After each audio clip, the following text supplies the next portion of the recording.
আমার লাইফে আমি যখনই আল্লাহর কাছে মন থেকে কিছু চেয়েছি আল্লাহ তাআলা কখনো ফিরায় দেননি এবং দেরিতে হলেও সব কিছুই আল্লাহ তাআলা দিয়েছেন। আল্লাহর কাছে অনেক অনেক শুকর আলহামদুলিল্লাহ। আজকে যেমন বৃষ্টি হচ্ছিল আর বারান্দায় এইভাবে চা না খেলে কি চলে, আর চাটা খুবই ভালো ছিল।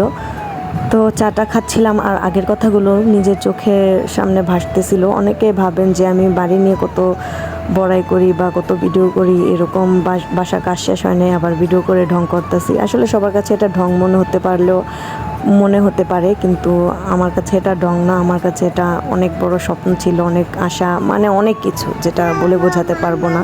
মানুষের লাইফে এমনই কিছু ঘটনা ঘটে যায়, কিন্তু রয়ে যায় সেই কথাগুলো স্মৃতি, আপন মানুষের কিছু কথার আঘাত, যেটা কখনো চাইলেও ভোলা যায় না। আর আমি কখনো ভুলবো না, আমার খারাপ সময়টা আমি চাই না কখনো ভুলতে। মানুষের যত কথা শুনেছি সেগুলো এখন শুধু ফিল করি আর চিল করি, এটাই।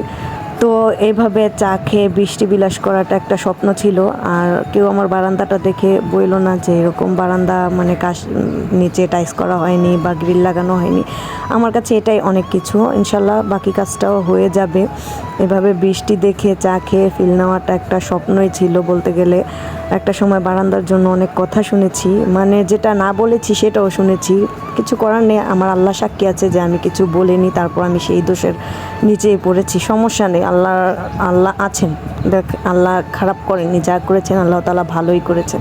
এই বাসার থেকে এক সময় একদম কান্না করতে করতে গিয়েছিলাম, আর এই বাসায় একদম হাসতে হাসতে এসেছি। তো আল্লাহরই ইচ্ছা, তাই না?